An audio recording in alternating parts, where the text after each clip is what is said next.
So नमस्कार मंडळी. तर आपला वीकेंड आता चालू झालेला आहे, कारण उद्या मोहरम असल्यामुळे आपल्याला ऑफिसला ऑप्शनल हॉलिडे होता. आपण सुट्टी घेतलेली आहे आणि आपण आज निघालेलो आहोत खारघरवरून डायरेक्ट गोव्याच्या दिशेने. लाईक गोव्याची जी भन्नाट मज्जा आपण तुम्हाला त्या व्हिडिओमध्ये दाखवणार आहोत. सो नक्की आपल्या व्हिडिओला सपोर्ट करा आणि चला तर आपण सुरू करूया आपला गोव्याचा प्रवास. आपण खारघरमधून आता निघालेलो आहोत. हो, आपण आता पोहोचलेलो आहोत खेडच्या जवळ. आपण थोडं जेवणासाठी थांबलेलो आहोत. तुम्हाला दाखवतो किती सुंदर असा ढाबा आहे. माझ्या मागे बघा, छोटासा आहे पण खूप सुंदर आहे आणि छान प्लेस आहे. इथे चायनीज वगैरे चांगलं भेटतं असं गुगल रिव्ह्यूज मध्ये दाखवलं आपल्याला, म्हणून आपण इथे थांबलोय.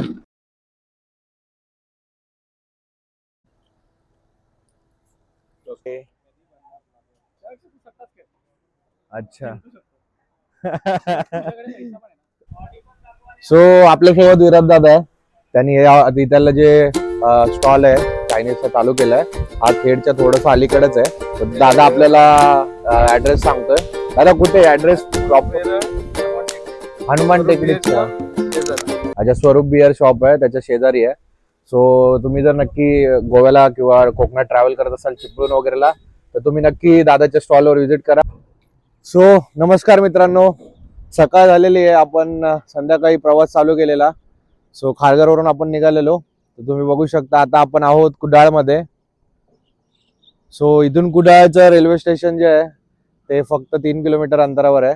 आम्ही इथे थांबलोय कारण आमच्या एका जो मित्र आहे साहिल, त्याचं हे गाव आहे. बघू शकता किती सुंदर वातावरण आहे. सो आपण अजून अराउंड 1 तासात गोव्यामध्ये पोहोचू आणि मी तुम्हाला तिथलाही व्ह्यू दाखवतो. बघत राहा आपला व्हिडिओ. हो, मी तुम्हाला दाखवतो आपण आपल्यासोबत काय काय सामान आणलंय. सो हे बघू शकता 3 बॅग. इकडे आम्ही गादी घेतली आहे टाकायला. सो मागे एक जण आरामात झोपू शकतो. पाण्याची एक पूर्ण बॉटलचा बॉक्स घेतलाय. अच्छा, दोन दोन पाण्याचे बॉक्स आहेत आणि चॉकलेट्स वगैरे पण आहेत. चॉकलेट्स.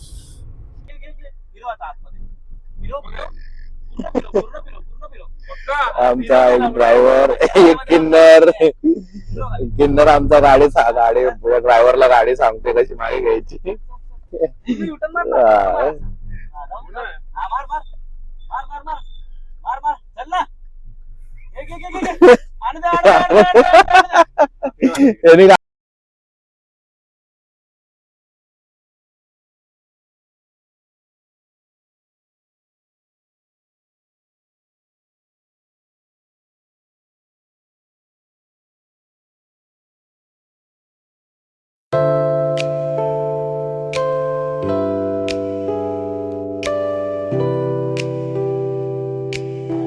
सो आपण आता पोहोचलेलो आहोत सावंतवाडीला. सो सावंतवाडीला म्हणजे कोकणाचा लाईक कोकणाला आपण स्वर्ग का म्हणतो ह्याचं एक उदाहरण तुम्हाला दाखवणार आहे. तर माझ्या मागे तुम्ही बघू शकता सुंदर असा डोंगर आणि डोंगरातून निघणारा लाईक डोंगरात आडलेला फॉग. खूप सुंदर वातावरण आहे. खरंच पाऊस अजून सुरू झालेला नाहीये पण तरी इतकं सुंदर वातावरण आपल्याला इथे अनुभवायला भेटलंय आणि आपण आता इथे बराच टाइम स्पेंड केलाय. मी तुम्हाला अजूनही म्हणजे मी जे फ्रंट कॅमेराने जे व्हिडिओ काढले ते मी तुम्हाला लाईक ह्याच व्हिडिओच्या पुढे तुम्हाला बघायला भेटतील. पण तुम्ही बघू शकता किती सुंदर वातावरण आहे. तुम्ही नक्की कोकणात फिरायला या, तुम्हाला नक्कीच स्वर्ग अनुभवायला भेटेल. आता आपण थांबून पुढे गोव्याच्या दिशेने पुढे चाललेलो आहोत. सो आपला व्हिडिओ बघत राहा. पुढे असेच छान छान ठिकाणी तुम्हाला बघायला भेटतील.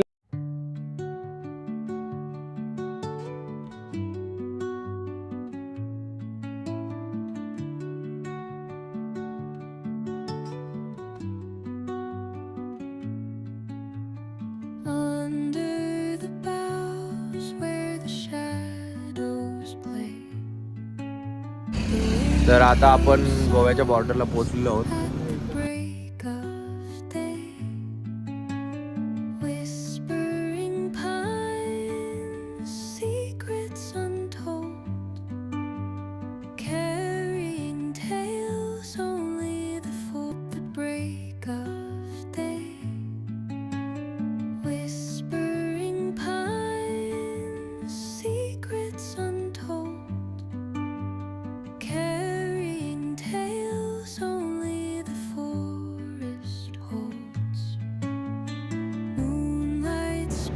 सो गोव्यामध्ये आपण आलेलो आहोत. तुम्ही बघू शकता पूर्ण बीच खाली आहे. आम्हीच आहेत फक्त गोव्यामध्ये, कारण आम्ही ऑफ सीझन आलो आहे.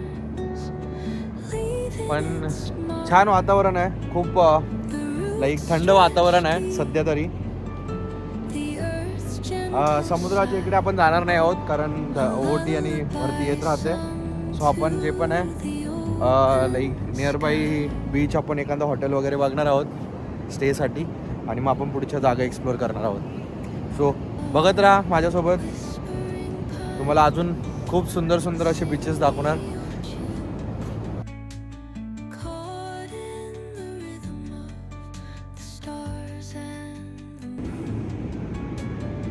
सो आपण आता गोव्यामध्ये आहोत. बघू शकता किती सुंदर असा बीच आहे. कुणीच नाही आहे, आम्हीच आहेत फक्त. आणि भरपूर लोकांना या बीचचं नावही माहिती नसेल. सो या बीचचं नाव आहे Tikki beach in Goa. So मी तुम्हाला त्याचा मॅपही डिस्क्रिप्शनमध्ये टाकेल. सो बघू शकता खूप सुंदर आहे, म्हणजे क्लीन आहे सगळ्यात महत्त्वाची गोष्ट. आणि सेकंड गोष्ट कसं आहे ना, की इथे जे कॅफे आहे तिथे स्टे पण आहे. म्हणजे जर तुम्ही कपल वगैरे येत असाल तर इथे तुम्ही स्टेही करू शकता. तर बीचच्या नेक्स्ट तुम्हाला स्टे भेटेल. बघू शकता सुंदर.